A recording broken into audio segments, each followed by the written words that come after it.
So yesterday at the top of the paper, we looked at finding zeros. So we had to do some factoring, we had to find our zeros, and we looked at how we can use the zeros and how to graph. In this next part, we're going to talk about zeros and if there's a repeated zero, so multiple zeros, how that affects our graph.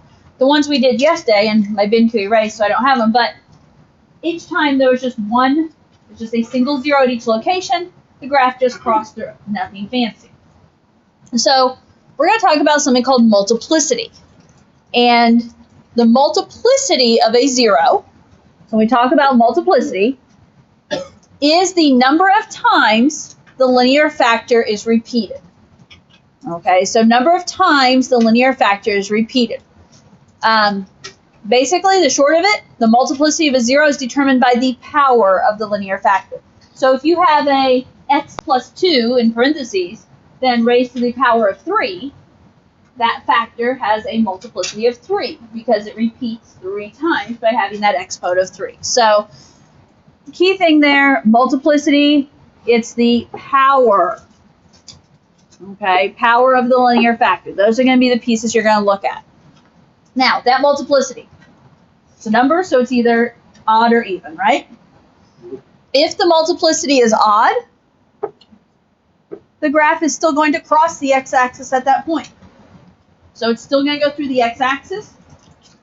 I will say the higher the multiplicity, it might kind of flatten out a little bit before it continues up or down, but it will still cross.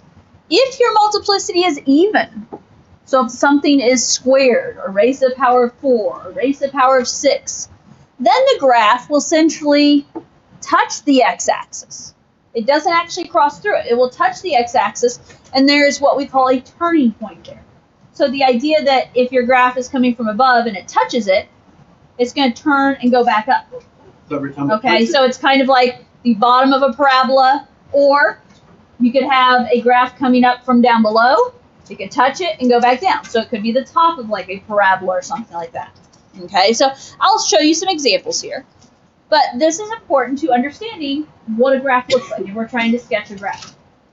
So, example A, ask us to describe the behavior of the graph of the function at each of its zeros. Okay, so let's start with the easy part. How do we find the zeros? How do we find zeros? Do you know? Well, you start them equal to 0. Okay, we're going to set each factor equal to 0, right? Nice part, this is already in factored form. What's the first zero I'm going to set? What's the first factor I'm going to set equal to 0? X. Okay, so don't forget the x, so I'm going to say x equals 0. The next one is 4 equals 0. X plus 4 equals 0. x plus 4 equals 0, and X minus 1 equals 0. x minus 1 equals 0. So those right there are how we're going to get our zeros. And I'm going to make this next row my zeros. X equals 0 is already a 0, yes? Yep. If it says x plus 4, what is that zero? Negative. Yeah, officially you subtract 4. We find our 0 to be x equals negative 4. If it's x minus 1, you guys know you add 1, and we have a 0 of x equals 1. Okay, so those are the zeros. There are 3 of them in this case. Next thing we're going to talk about is the multiplicity. Now, multiplicity is based on the power. What is the power of the factor? So if we go back here, the 0 of 0 came from x, yes? Uh-huh. What was the power on x? 1. It's an invisible 1. So this one just has a multiplicity of 1. So what I'm saying there is the 0 of 0 has a multiplicity of 1. X equals negative 4. It came from the factor x plus 4. What was the power on x plus 4? X plus 4 is raised to the invisible 1 again, right? So this would also have a multiplicity of 1. X minus 1. What was the power on the factor x minus 1? 4. So 1 has a multiplicity of 4. 4. Okay, doing this in pieces. So we determined all of our zeros. Multiplicities, 1, 1, and 4 for each of those. And now we're going to talk about what they do to the graph. Okay, we're going to talk about what they do to the graph.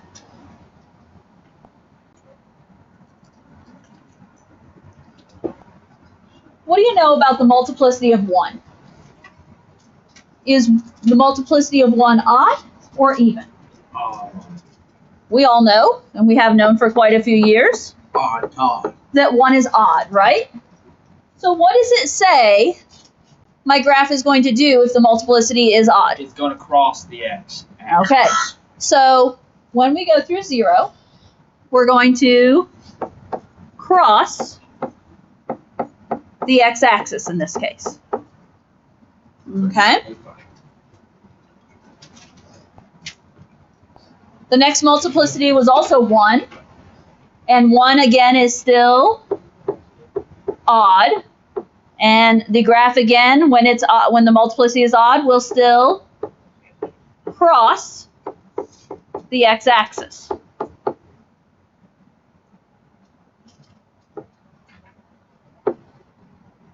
Now, what do you know about the multiplicity of 4? 4 is an even number, yes? Because 4 is even, what does an even multiplicity say? Touches the x-axis and has Okay. a turning point. It touches the x-axis. It's not actually going to cross through it. We're just going to touch the x-axis. Now, this right here is all the information they were asking for. The zeros, the multiplicity, and then what it does at the graph. I'm going to sketch the graph over here so you can get the idea of what the difference between crossing and touching. Okay? Where's my graph? Where are my zeros at? I have a 0 at -4, at 0, and at 1, correct? So, I can go ahead and put my points here. Okay, and go ahead and put those points because whether it crosses or whether it touches, it is still a 0, which means it is still an x-intercept. Now, 2 of these it crosses, right? At -4 and at 0 it's going to cross through. At 1, it's just going to touch. So the idea of my graph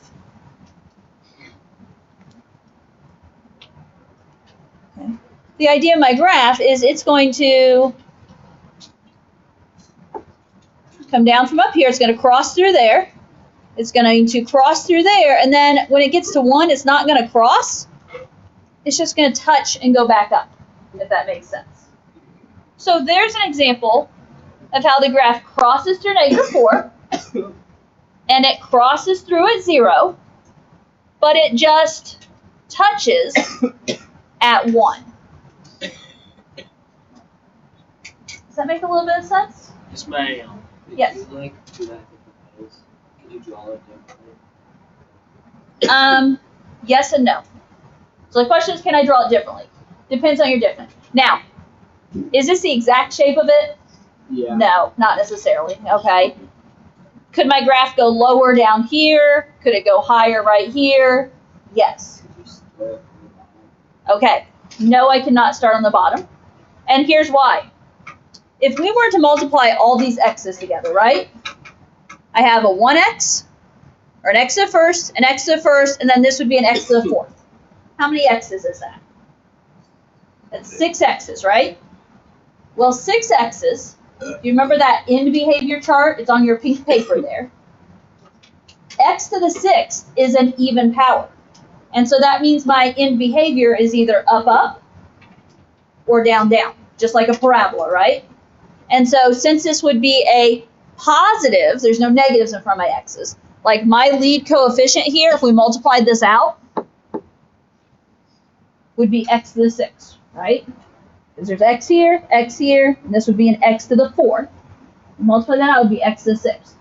Because as a positive x to the 6th, my end behavior is going to be up and up there. Okay? Yeah. I don't know, I hadn't mentioned that yet, but so it would have to go like that. Does that answer the question? Yeah. Okay. And I feel like, okay, at this point, I'm not going to fully have you graph something like that. Okay, yeah, we're going to talk about in class. I believe the homework, they have you identify some zeros, multiplicities, and that type of stuff. But then if they have you graph it and you're picking a multiple choice graph. Oh, Well, that's nice. if you know your zeros, right, you know where it crosses through the x-axis, and you know if it crosses or touches, can you pretty well figure that out? You're going to have what you need to know. And they're not going to give, like, the exact same graph, just right side up and upside down. I didn't see that happen. Okay? Okay, shall we try B? C some more. So B, x squared plus 9 times x minus 1 to the 5th times x plus 2 squared.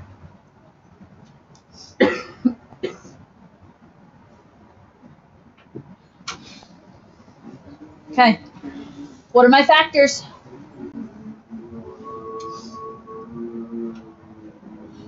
X2, or x plus 9 equals 0. Well, except in this case, there is a square on the x there. So I'm actually going to list this first factor as x squared plus 9. We're going to have to talk about that one because that one's a little different. What's my next factor? X minus 1. And we have a factor of x plus 2. Okay, I listed the squared on that x squared plus 9 because that's a factor. That's the piece in the parenthesis. Now, we need to solve each of these, right? And find our zeros. Should I get the easy 2 done? Mm-hmm. If I work backwards. If it's x plus 2, what's my 0 going to be? X equals negative 2, right? If it's x minus 1, what's my 0 going to be? Add 1, x is 1. Okay, x squared plus 9. Something a little different happens here. How do you solve that? Don't you put an I on it? It has something to do with an I. If it's not It does. negative. So if it's x squared plus 9, to get x squared by itself, we're going to subtract the 9. We end up with x squared equals negative 9. And then if you take the square root, what's the square root of negative 9? 3i. And, 3i. and, 3i. and, 3i. plus or minus, Minus 3i. as in and negative 3i? Yeah. Yeah, that's what happens when you don't retrain. Okay, so this is a different situation. When we think about our zeros, when we graph our zeros, we're graphing the real zeros, okay? In this case, this one is An imaginary one. an imaginary 0, so it's not going to show up on the graph. And when you are asked for zeros, unless they say they want complex zeros included, usually you're not giving this. Only when they want complex zeros included, which I don't believe was happening here. So this one, it's not real. So that one ends up, if I recall correctly, not being in your answer's any. Okay?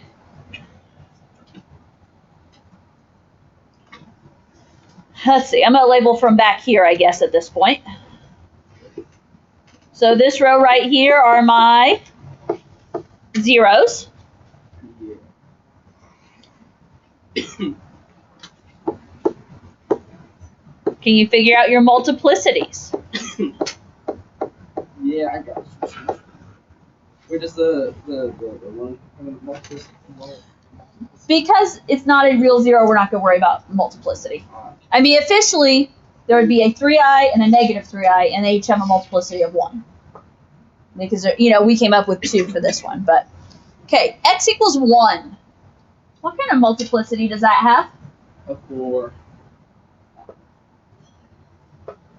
Oh, I was at the wrong one. She told you. Trust me, I was sitting there thinking, where did he get a 4? Where did he get a 4? Oh, okay. So x equals 1 came from x minus 1 raised to the 5th. So this has a multiplicity of 5. What about x equals negative 2? What's its multiplicity? 2. Comes from the factor x plus 2. Close. So it has a multiplicity of 2. Okay. What are these multiplicities? Tell me about the graph. A multiplicity of 5 crosses the x-axis because 5 is odd. It's not that you have to write down odd, but some of you are going to look at your notes later and say, why? Why did it cross? So this is going to cross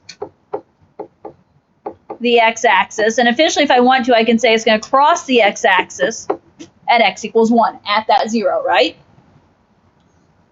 What do you know about multiplicity of 2? We know that 2 is even, and an even multiplicity is going to make my graph touch. So we know that this piece of the graph is going to touch the x-axis at the 0 of negative 2. Okay. This is the necessary information for that problem. Okay. Now, I'm going to sketch a quick graph again. What do we have? X-axis, y-axis.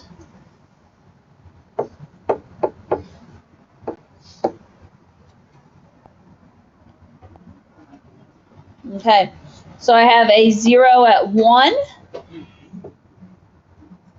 I have a 0 at negative 2. Right? Now, we know at negative 2, it's going to touch.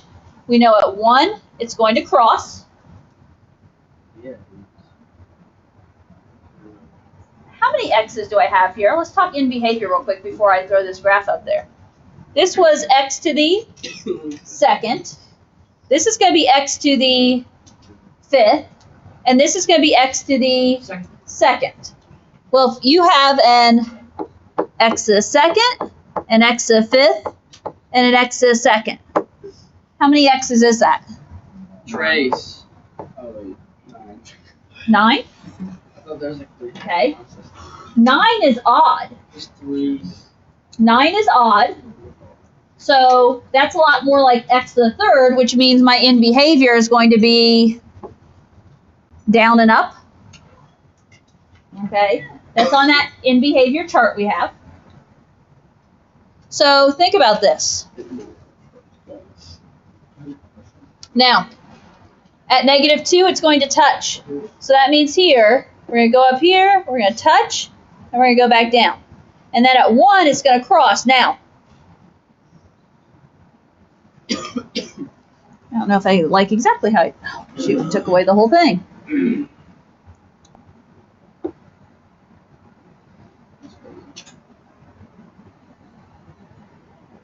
Okay. Graph would look something like this. Because there's going to be an odd exponent, x to 9th, I started down. It's going to touch at -2. So it's going to go up, touch it, turn around, come back down. Then at 1 it crosses through, yes? Can you see that I kind of jogged right there at 1? And why did I jog there? Why did I flatten out a little bit? Because my multiplicity of 5. The bigger that multiplicity is, the more it flattens out. I honestly probably should have flattened out a little bit more than that. But I'm just trying to get you the idea that it doesn't just cross straight through when it has higher multiplicities. Sure didn't like it. Okay. Multiplicities. Have your notes handy when you do multiplicity. In my opinion, multiplicity is easy in that you just have to be able to find the exponent, right? You have to find the exponent, you have to know the rule. Whether it's an odd exponent, or odd multiplicity, or even multiplicity. Okay? Ready to look at the next section? Yeah. Okay. Let's look to the back. Oh, yours is orange. Oh. That's If only I could color and copy, then you guys would have orange too. I love that is my favorite color. Well, when I steal the graphs from the textbook online, I get color. Okay, on this back page, they're giving us an equation. They're giving us a graph to go with it. And we're being asked to find all real and complex zeros of the polynomial function shown in the graph. So as we look at A, x cubed plus x squared minus 3x minus 6. And we have that graph, okay?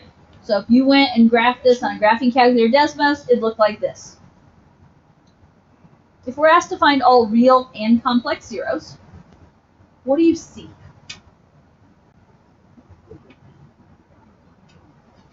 You can give me one of our 3 answers without doing any work, just by looking at the graph. What zero do we already know? 2. How do we know there's a 0 of 2? Because the graph crosses the x-axis at 2. Okay. 2. So I know right now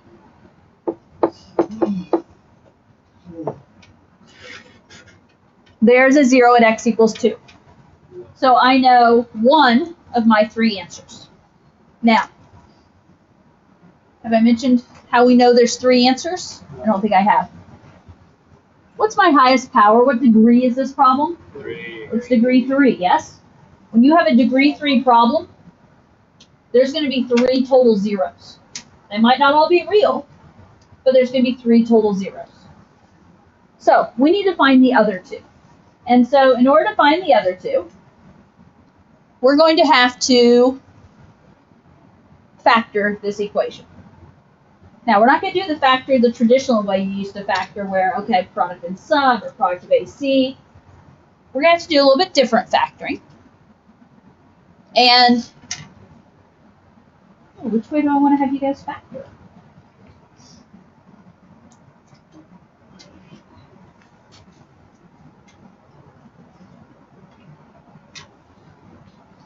I'm all of a sudden torn because I just realized there's 2 ways we could factor this. I might show both. So first of all, if we have a 0 at x equals 2, what does that look like as a factor? So like when you put it in the parentheses, I heard it, what? X minus 2? Okay, when you have a 0 at x equals 2, there's a factor at x minus 2. So that's one of our factors. I was going to have you guys use synthetic division to factor this. oh well. Okay? As I said, I just figured out a different way I could have factored this, and I might show it at the end, but if I use synthetic division to factor this, what number goes in the box? Positive. Yeah, positive. Positive 2, whatever your 0 is, right? So 2. What numbers go next to that box? 1, 1, negative 3, Okay, 1, 1, negative 3, negative 6. Drop your 1. 1, 2 times 1 is 2.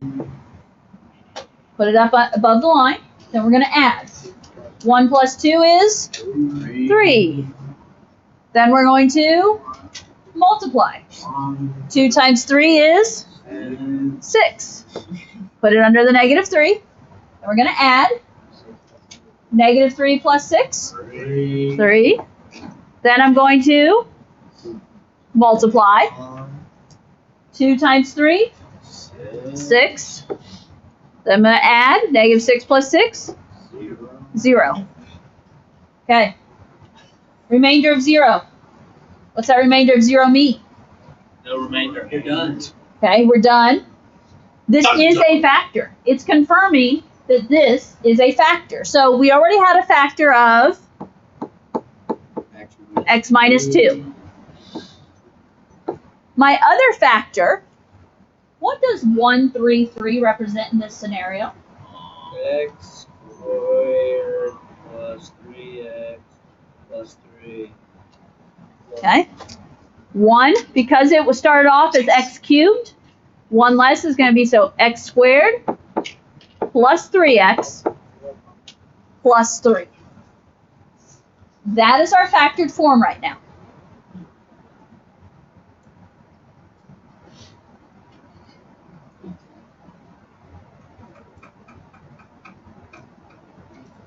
Now, the key is, we know one of our zeros. How many more zeros do we have here? 2.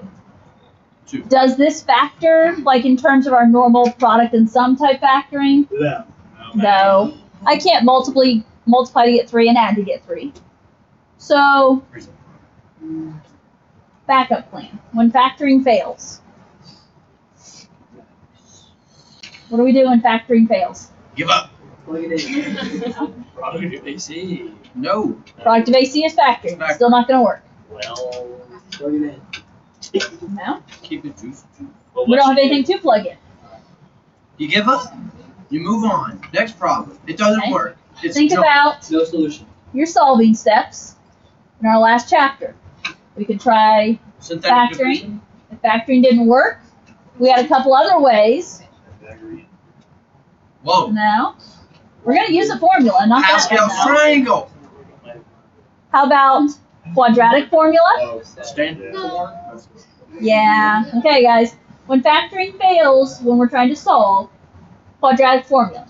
Completing the square is the other option, but that's not the one we typically go to. We typically go to quadratic formula. So, I'm going to use quadratic formula. I'm going to try and squeeze it in this little space here. X squared plus 3x plus 3. So, quadratic formula. yes, ma'am. It's in your previous notes. Okay, it's on a previous formula sheet. Okay, negative b. So that's going to say negative 3. Guys, focus. Plus or minus the square root b squared. Oh, this thing, doggone it. So 3 squared This sucks. minus 4 times a times c times 1 times 3 I'm in the box. all over 2a, which is 2 times 1. I'm in the box too, unfortunately. As long as you're in the box, I'm okay. So it's 9 minus 12. Clean it up. Negative 3 Oh my god, we're gonna have an I. plus or minus No. under the radical. 3 squared is 9 minus 4 times 1 times 3. 4 times 1 times 3 is 12. 9 minus 12 is negative 3 all over 2. And here's the deal. Landon, you're acting surprised in a way we're going to have an I. I had one real 0 showing. So it only makes sense the other 2 are going to be I's. So what is the square root of negative 3? Well, It's actually, isn't it plus or minus? I got it. Okay. Do what Aaron said. Plus or minus 3i. Plus or minus 1.i. 5 3. Do we know the square root of 3? No. No. So square root of 3 is going to stay square root of 3, and we put the Plus or I minus. out front. So now, listen, guys. The negative 3 plus or minus I square root of 3. Now, you can leave that as all over 2, or I know what the book was doing is they were splitting it up. And in other words, they're putting 2 in both denominators like that. And that's our answer? That's our answer. So, Wow. No. That's an L. I tell you. okay, now, please listen. We had 2 zeros right there. Yes? What was our other one? X minus X2. X equals 2. So officially, you do have 3 answers because plus or minus. Okay, so why do I say 3 answers? Good point. Because one answer is plus and one answer is Yeah. minus. One of my answers is 3 halves plus I square root of 3 over 2. Another answer is negative 3 halves minus I square root of 3 over 2. And then my third answer is the original 2 we came up with. Okay, so yeah, there's a lot to these. Not arguing that. There's definitely a lot to these. Now, okay, my box here. They kind of got in the way. I kind of regret putting that box there. I thought I'd have room. This box has in it equivalent statements. So there are 5 bullet points here. And they are all ways that this stuff ties together. Okay, when we talk about a 0, okay, 2 being a 0 of a function. We've also talked, so right there at the 0, 2 is a 0. We've also talked about a 0 meaning an x-intercept. So you hear the word 0, you hear the word x-intercept, they go hand in hand. An x-intercept means the graph crosses at that point. So if the graph crosses at that point, it's an x-intercept, it's a 0. Now, because it's a 0, that means if you plug the equation, the 2 into the equation, you get 0. And if 2 is a 0, it is the factor x minus 2. So x minus the value.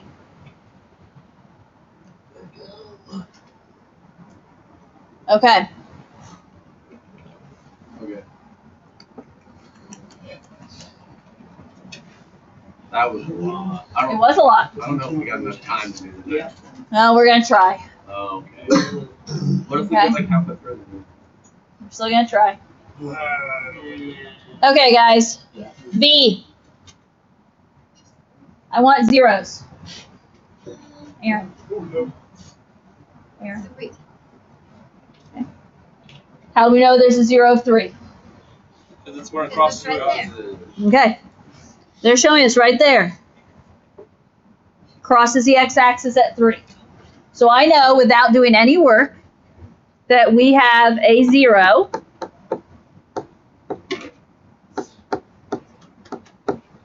at x equals 3. So right there, I found one of my answers, right? How many total answers am I going to have at the end? It says x cubed, doesn't it? So that means I'm going to have 3 answers. What's that mean about the other 2? If this one is showing, It'll be eyes. the other 2 are going to be imaginary again. Same doggone thing. Okay.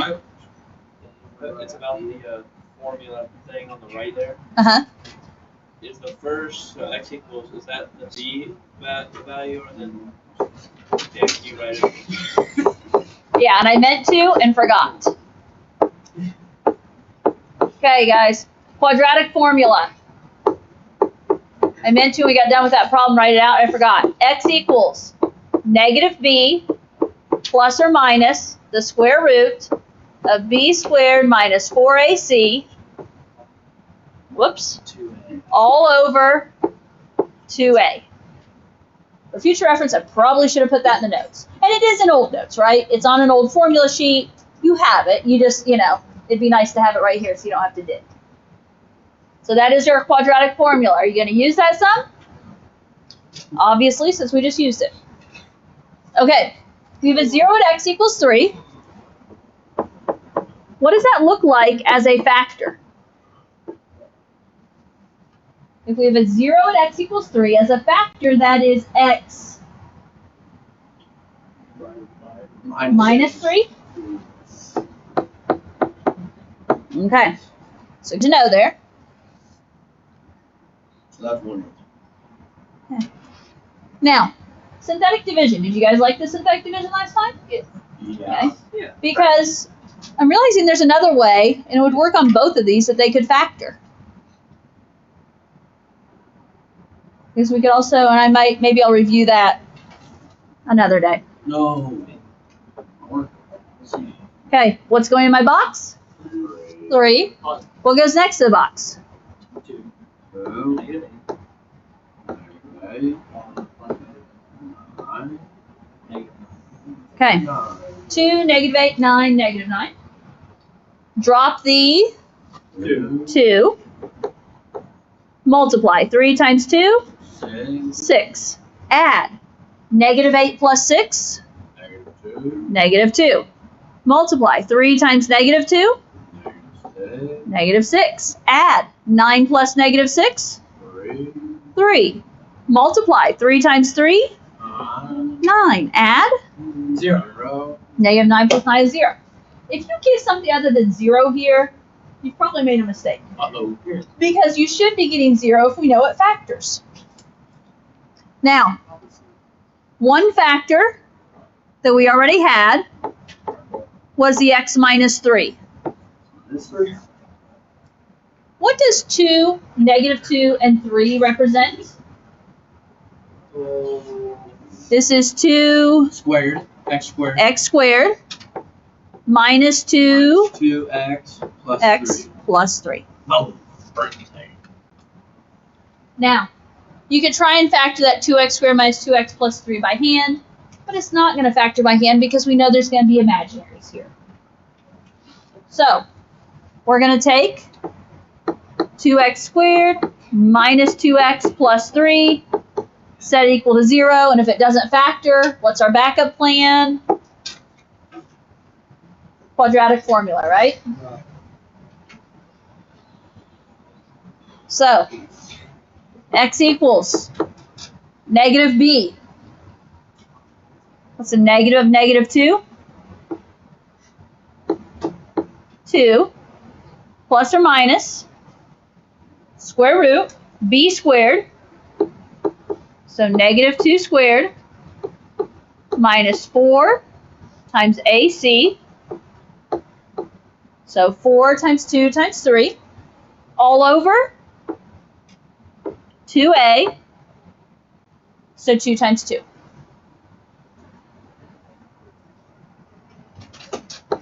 Clean it up. 2 plus or minus negative 2 squared is 4. Oh. Okay. 4 times 2 times 3. 4 times 2 times 3. Well, that is 4 times 2 is 8. Times 3 is 25. 24. What is 4 minus 24 going to be? Negative 20. Negative 20. Which then you get All over 4. the very special Okay. I squared. Okay. Now, more than just an I can come out of there, though, right? Okay. Side note. Square root of negative 20. There's a negative 1, right? Which is What do you know about 20? 20 is 4 times 5. Why is 4 times 5 important? the square root of 4. More. Because 4 is a perfect square. On it. So square root of negative 1 is going to be an I. Square root of 4 is going to be a 2. And the square root of 5? Stays square root of 5. Remember doing this? You end up with 2i square root of 5. So, 2 plus or minus 2i square root of 5 all over 4. And there's a reason I had to simplify that square root, because it leads to a little bit more simplifying right here.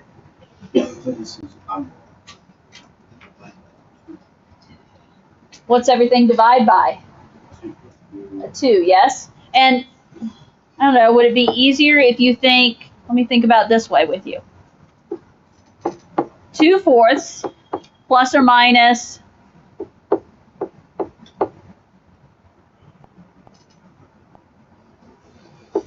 2i square root of 5 over 4. Notice both of those are 2/4, right? 2/4 reduces to 1/2. So 1/2 plus or minus I square root of 5 over 2.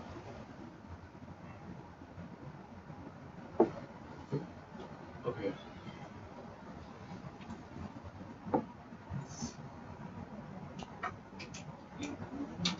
Do you see your 3 zeros? No. What did we just come up with here? We have 2 of them, right? Yeah. 1/2 plus or minus I square root of 5 over 2. What's the other one? We have a 0 at x equals 3. So when we talk about there being 3, there's your third one. Okay? That about does it on time. Trenton, you're lucky. Okay. A and B, both of those could have also factored using factoring by grouping. I feel like Savas was more leading us the synthetic division direction, so I didn't think to take us that direction. But we can talk maybe Monday about how those can also factor by grouping. Okay? Homework will be due Tuesday now. I'll get that changed. And we have yet another day of notes to go through. These are taking definitely longer than I expected. Okay? So plan to finish notes Monday. I would encourage you to go ahead and start into the homework some.